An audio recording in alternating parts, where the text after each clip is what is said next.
সম্প্রতি ঢাকা বিশ্ববিদ্যালয়ে ঘটে গেল এক অমানবিক ঘটনা। চায়ের দোকান, লোকাল বাস থেকে শুরু করে সামাজিক যোগাযোগ মাধ্যমে আলোচনার মূল বিষয়বস্তুই হলো এই বিচার বহির্ভূত হত্যার ঘটনা।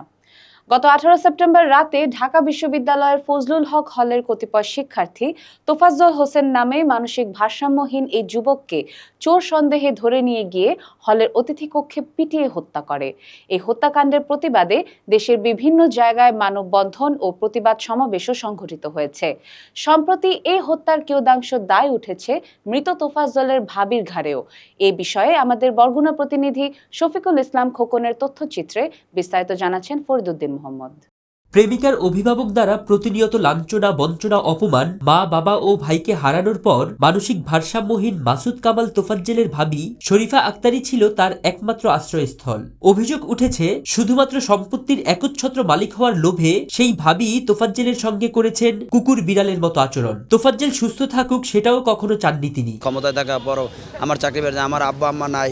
এমনকি মোবাইল চুরির অপবাদের বিচার ছাত্রদেরকেই করতে বলেন ভাবি শরীফা। এমন সব অভিযোগ লিখে নিহত মাসুদ কামাল তোফাজ্জলের মামাতো বোন আসমা আক্তার তানিয়া তার নিজের ফেসবুক প্রোফাইলে একটি পোস্ট করেন, যা সামাজিক যোগাযোগ মাধ্যমে ভাইরাল হয় এবং শরীফার প্রতি মানুষের ঘৃণা, ক্ষোভ ও নিন্দার ঝড় ওঠে। তোফাজ্জলকে মর্মান্তিকভাবে পিটিয়ে হত্যার পর এসব তথ্য সামাজিক যোগাযোগ মাধ্যমে ছড়িয়ে পড়লে বিষয়টি নিয়ে সৃষ্টি হয়েছে নানান আলোচনা ও সমালোচনা। তানিয়া তালুকদার নামের ফেসবুক প্রোফাইলে পোস্ট দেওয়ার বিষয়টি নিশ্চিত করেন তোফাজ্জলের মামাতো বোন আসমা আক্তার তানিয়া।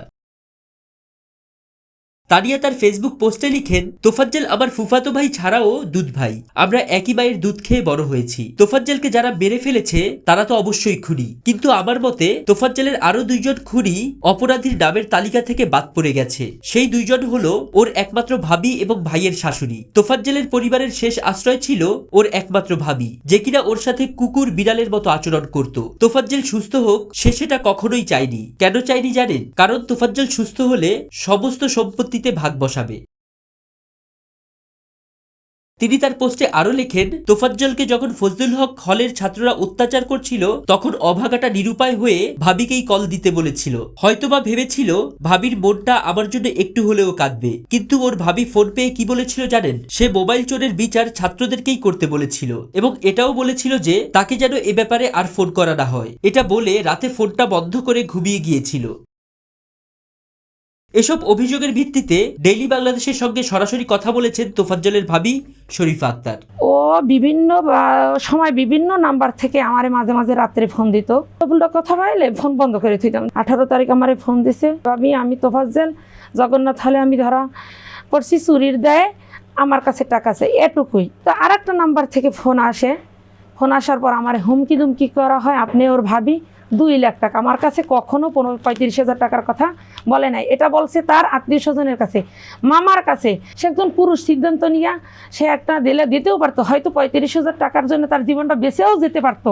নিজেই মানসিকভাবে ভেঙে পড়ছি যে মাত্র 36 বছর বয়সে আমার স্বামী মারা যায়। আমাকে বিভিন্নভাবে ফেসবুকে আনা হয় যে আমার কোটি কোটি টাকা সম্পত্তি বিপদে ফেলানোর জন্য আমাকে মানহানি করা হয়েছে, যেন আমি আর্থিকভাবে কোনো সাহায্য সহযোগিতা না পাই।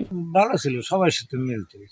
মাথা একটু সমস্যা আছিল, আর মা বাবা ভাই যাওয়ার পর দিলেন যে আলু জুলি যাওয়ার সময় তো আবার একটু ঠিক হয়। মাঝে মধ্যে ও যে খায় একটু এই মাথা সেন্স আসতো না, এজন্য আমি একটু ভয় পাইতাম। আবার এই যে মারা যাওয়ার কতদিন আগেও আমার লগে দেখা হয়েছে, দেখি ওদিকে আমি ভয় পাইছি মনে হয়। এইটা আমি এদিকে আবার ফিরেছি, তারপরও গেছি, তারপর আমি স্কুলে গেছি। তারপরও কয়েকদিন পরও আবার আমাকে বাসায় আসিয়া এই দরজার সামনে নাস্তা দিয়ে গেছে, যে যতটুকু সম্ভব আমাকে ভালোবাসিয়ে গেছে। সামাজিক যোগাযোগ মাধ্যম সহ বিভিন্ন গণমাধ্যমে সচেতন নাগরিকবৃন্দ বিচার বহির্ভূত হত্যাকাণ্ড সহ সকল প্রকার মব জাস্টিস বন্ধের দাবি তুলেছেন। আর একটি প্রাণও যেন নির্বিচারে ঝরে না যায় এই মন্তব্য করেছেন সমাজের বিভিন্ন স্তরের জনগণ।